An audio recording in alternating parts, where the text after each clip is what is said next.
Bagaimana cara membagikan zakat fitrah? Sebenarnya ada dua cara, yang dua-duanya sama-sama dibenarkan oleh syariat. Pertama, dengan cara kita bayar zakat fitrah kepada orangnya langsung yang berhak menerima. Mungkin itu menggunakan beras atau menggunakan uang yang senilai dengan beras. Kepada siapa Ustadz? 8 kelompok. Fakir, miskin, amil zakat, mu'allaf, budak, orang yang terlilit hutang, fisabilillah, dan ibnu sabil. 8 kelompok. Boleh salah satunya boleh. Saya ada tetangga fakir Pak Ustadz, boleh nggak kita bayar zakat ke dia? Antarkan langsung, bagus. Atau ada di kampung kami Ustadz, kalau di Batam kan rata-rata udah mampu, tapi ada di kampung itu memang betul-betul lah Pak Ustadz, sepuh dan hidup sebatang kara. Boleh nggak saya bayar di sana? Boleh. Jadi boleh dengan dua cara. Pertama, kita berikan langsung kepada yang berhak menerima. Atau yang kedua, supaya kita tidak keliru menyalurkan zakat, membayar ke panitia amil zakat. Datang ke Masjid Baitus Salam, sampaikan ke panitia, saya mau bayar zakat fitrah. Nah, nanti yang menyalurkan itu adalah panitia zakat fitrah yang sudah mengantongi data-data siapa yang berhak menerima zakat. Jadi bisa dengan dua cara. Kalau di kampung biasanya jarang terbentuk panitia amil zakat di kampung-kampung pedalaman. Makanya biasanya kita menyalurkan langsung kepada orang yang menerima. Tapi kalau di kota seperti di Batam sudah lebih terorganisir, jadi kita bayar ke amil zakat itu jauh lebih baik karena amil zakat sudah ngantongi data-datanya. Jadi saya betul nanti, betul kan, kalau salah ya memang kita perbaiki kembali kan itu. Jadi caranya kita bagi sudah diambilkan kan di masjid, kan 8 yang perlu dibagikan. Kadang-kadang kan yang 4 itu kalau di kampung nggak ada.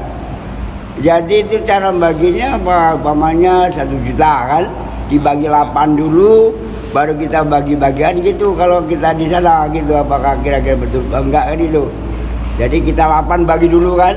Jadi nanti ditambahkan yang miskin yang tak ada kan gitu, apakah betul enggak dipikir enggak? Ya. Pertama bahwa tidak diharuskan, nanti bisa dibaca di dalam kitab Fiqhul Islam wa Adillatuhu, tidak ada kewajiban untuk kita mencari penuh ke 8 kelompok ini. Karena sulit dalam satu tempat langsung menemukan 8 kelompok ini. Kadang fakir miskin ada tapi mu'allaf tak ada. Atau fakir miskin mu'allaf ada tapi orang terlilit hutang nggak ada. Atau fisabilillah tak ada. Atau ada. Nggak lengkap biasanya 8. Jadi nggak harus lengkap ada ke 8-8-nya. Jadi apa yang misalnya terdata di lingkungan kita ada 1000 warga misalnya. Data ada berapa kelompok nih yang masuk? Oh cuma 3 Ustadz. Fakir, miskin, amil. Oh tambah 1 lagi mu'allaf. Ya boleh. Masukkan di situ, misalnya. Maka 4 itu nggak menjadi masalah. Berapa totalnya dibagi ke 4 kelompok yang berhak menerima itu tadi. Nah, yang kedua, pembagian zakat itu tidak diharuskan sama rata. Yang diharuskan itu adil. Sementara adil itu nggak harus sama. Contoh yang paling gampang. Ini ada orang miskin, nggak punya, fakir lah, nggak punya kerja, nggak punya penghasilan. Anaknya 5. Yang satu fakir, yang kedua ini fakir, tapi cuma suami istri, nggak punya anak. Adil tidak? Kalau saya kasih masing-masing 500.000. Yang punya anak 5 saya kasih 500.000, yang nggak punya anak saya kasih 500.000. Adil atau tidak? Nggak adil. Meskipun nominalnya sama, nggak adil. Kenapa menjadi tidak adil? Yang tidak punya anak ini kebutuhannya lebih sedikit daripada yang banyak anak. Maka tanggung jawab amil itu berat.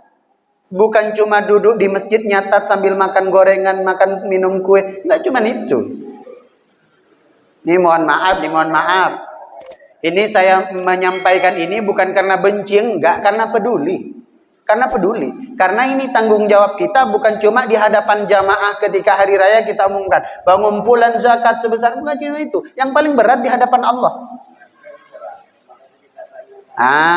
Maka dibagi sesuai proporsional. Misalnya setelah didata oleh amil zakat, yang 5 anak ini nggak mungkin kita kasih 500.000.